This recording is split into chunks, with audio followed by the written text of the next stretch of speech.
So today we're going to talk about the 1989 F350 F Super Duty. It is our oldest truck in the fleet. 1989, that makes it like 30 something years old. Never been in a garage, been outside every day of its life on the Oregon coast. It's a mini hook lift truck, 1-ton truck. And yeah, we're just gonna go take a look at some of the features that it has. As you can see here,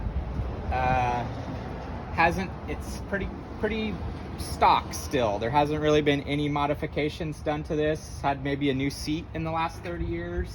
Same dash, windshield, everything. Shows a little bit of rust, but still gets the job done. We use it at least once a week. And I would pop the hood, but I'll do that in a second. 460 engine in there, purrs like a kitten. Had all the emissions taken off. No more catalytic converter, that got taken away. Used to have like a mini computer in it, but it stopped running one day, so we just bypassed the computer with some wires, and it, to the amazement of the mechanics, still runs. And so yeah, we'll get inside. You can see the hook lift box. It's got a little hook lift on and off. Takes little boxes. It can haul pretty good load. And yeah, we'll take it for a spin. So why don't you, we'll look under the hood real quick just so you can admire the 460. Pretty much raw power.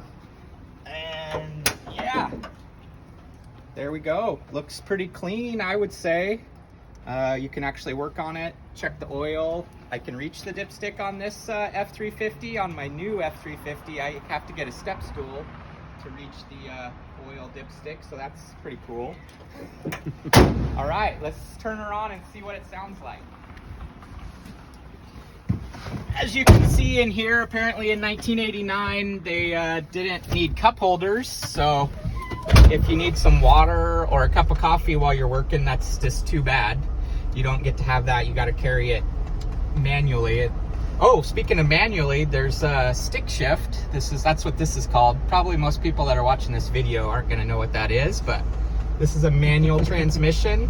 You gotta shift it, push in a clutch, all kinds of cool stuff that not a lot of our newer trucks have.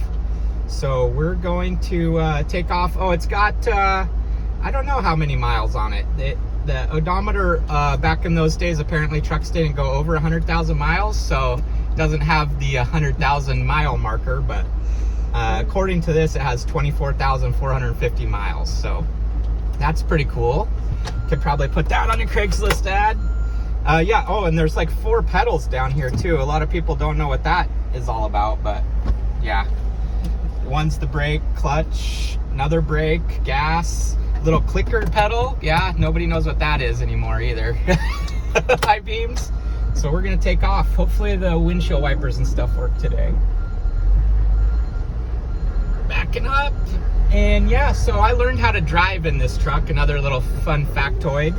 Back when I was 15, in learning to drive, this was the very first vehicle that I ever drove. And probably one of the biggest traumas in my life was trying to make it up the KFC hill without killing it. My dad would pretty much tell me to drive down the highway, like the main street in our town, Highway 101, and you'd get to the hill and stop, and then you'd have to start up again and use the clutch, and my 15-year-old leg wasn't quite strong enough to push this clutch in very well, and so I either like had to put my other foot over there and kind of assist a little bit, or yeah, I couldn't hold it down. So that was quite a trauma when people were in the KFC, like eating their Chicken Littles. And then I would kill it right on the main highway. People would be honking and I'd roll backwards. It was pretty sweet. And yeah, I've gone to some counseling about that, but we're past it now. So I feel safe that I can make it up and down the hill without killing it. And yeah, as you can see, one of the other features is that back in 1989, just a pure AM radio. So yeah, we don't really have any AM radio stations where we're at. So that doesn't really do too much. And yeah, you wouldn't really want to listen to a radio in a truck like this anyway, because it is purrs like a kitten. The other thing, when you get this thing out on the highway, which we're probably not going to have time to do, but once it's on the highway and going 55, 60, you can actually see the gas gauge moving because it's a 460 and it's a gas, not a diesel. So yeah, also, yeah, you used to have 2 tanks that you got to switch back and forth when you run out in case you're going down the highway and it runs out. And yeah, that's about it. So that's kind of all the reasons why this is the coolest truck we have. It's the truck I learned to drive on, and it's older than most people, so that's awesome. And thanks for watching. Catch you later.